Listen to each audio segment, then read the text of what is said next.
So with Barack Obama was put in office for two reasons. One was domestic, one was international. Every president of America is given a domestic mandate and an international mandate.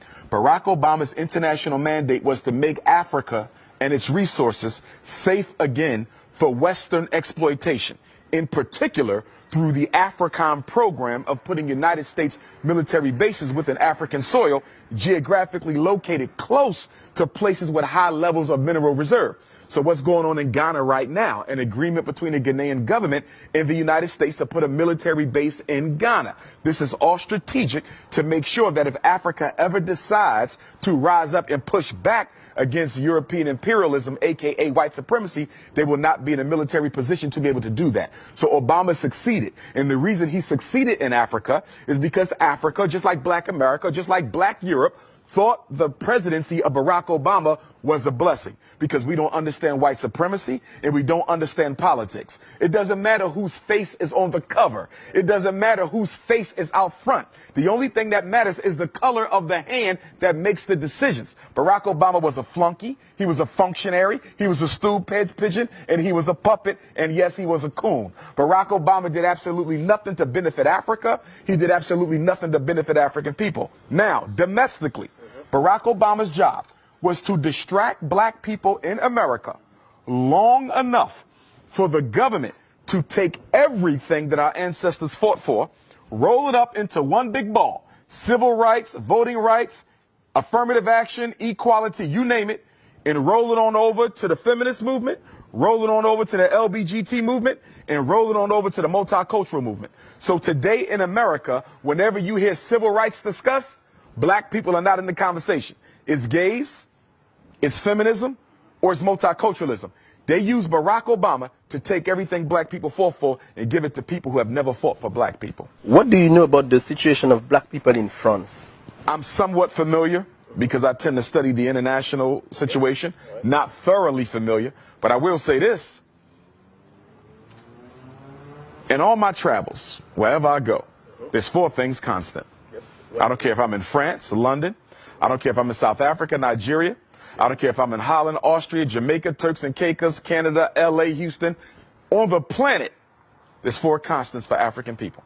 Number one, we're worshiping a white Jesus. I don't care where you go. Black people in love with a white Christ. That's number one. Number two, you have mass incarceration of Black males at a rate 4 or 5 times their percentage of the population in that particular state. Number three, you have miseducation of Black children. You have the over-identification of Black children in classifications of mental retardation, ADHD, learning disabled. You have record numbers of single Black mothers raising our children on their own, okay? And then on top of that, you also have a Black economy, which is totally dominated by people who do not look like us. I don't care where you go on the planet, Black people are not in control of their economy.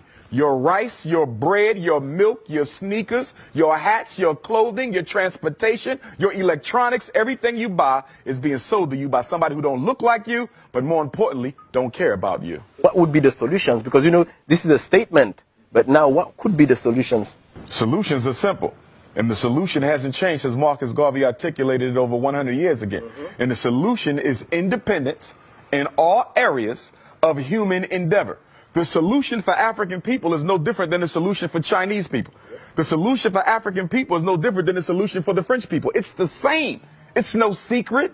It's not hidden under a rock. We have to do what everyone else has done, and that's build ourselves up independently, economically, educationally, spiritually, socially, politically. We must become a power base, which we are not, as we are today, with all of our doctors, with all of our college-educated folks, with all of our Black capitalistic business owners who are only looking to get rich themselves but do nothing to raise the general economic condition of Black people. We are still a race of dependence.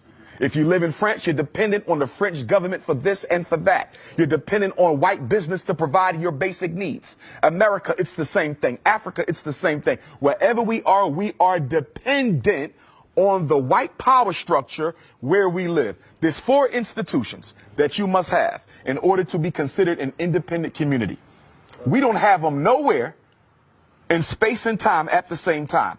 A hospital to protect African life. A supermarket, okay, for nutrition to preserve African life.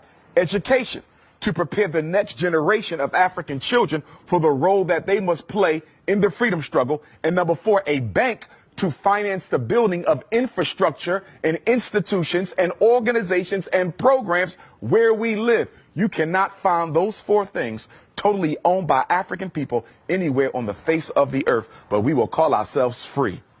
There's 2 types of freedom. There's a F-R-E-E-D-O-M and there's an F-R-E-E-D-U-M-B. White people have the freedom. We have the freedom because we're too politically uneducated to recognize that it doesn't matter if you can drive a Mercedes. It doesn't matter if you can live in a white suburb. It doesn't matter if your black child can go to a white school. At the end of the day, what do you control? What do you own? What do you produce? What do you distribute? Marcus Garvey said, a race without power and authority is a race without respect. A race that doesn't respect itself automatically forfeits the respect of other people. So you say, where did we begin? 2 things. Education and economics. It's going to be hard to break the psychological chains of slavery as long as just about everyone in this room went to a white school to get their education, a white public school to get that education. And what is the function of public education? Whether it's UK, France, Austria, Germany, USA, it doesn't matter. The purpose of education for African children in a European context is to teach the African child that you are second place and that is where you will always stay. And the only way you can rise above it is if we give you permission to rise above it. The education system's job is to make sure black children never come to believe that they have a right to replace the white boy being in control. That was the next question I was going to ask you, because, you know, when we speak about African Americans, do you think that African Americans are truly and deeply aware of their African roots? Well, I don't think that's a question just for African Americans. I think that's a question for Africans anywhere. Yeah, of course, but I'm speaking about this because you are from the United States, so of course. Right, but I want to Pan-Africanize the question, though. Okay, all right. Because whether you're dealing with France, whether you're dealing with UK, whether you're dealing with Black America, okay? So globally, yeah. Globally, it's no different. Canada, it's no different. So do you think that Afro-descendants are really aware of their African roots? I think that we are aware of the roots, but we are in denial of the roots, okay? This is why black women spend billions of dollars on perm, weave, blonde hair, green eyes, blue eyes. This is why educated black men, I don't care if they live in Paris, I don't care if they're in Austria, Holland, UK, Canada, US, or South Africa. Educated black men marry outside of their race more than the men of any other race put together because you hate yourself. And the reason why we do this is we actually think we can convince white people if we act white enough to accept us, because we don't understand white supremacy and we don't understand eugenics. Eugenics is the science of exterminating the African DNA. It don't matter if you're light skinned with green eyes, you still African. It don't matter if you're blue, black, purple with nappy hair, you still African. It don't matter if you in Paris speaking French or the US speaking English. At the end of the day, you carry the gene of Africa. And that gene of Africa is the most powerful DNA on earth. We are the only people who can reproduce ourselves in every other group. I can make a baby with a Chinese woman, it's an African baby. I can make a baby with a French woman, it's an African baby. An Arab, an East Indian, a Native American, it's an African baby. You understand? The white man cannot reproduce himself in any other woman but one who looks like him, because he's genetically recessive. I'm genetically dominant, and that's why he must eliminate me. Because in the natural order of things, if I do absolutely nothing, we can literally predict the date where he will no longer exist. So he has to make a decision. He either has to get rid of me first before nature gets rid of him. So speaking about this, what is your feeling about interracial marriage? I don't support it. Why? I have nothing against white women or Chinese women or Arab women or East Indian women, but the black man belongs with the black woman. The first institution that has to be built is the black family. If you don't save that, you save nothing else. If you don't build that, you build nothing else.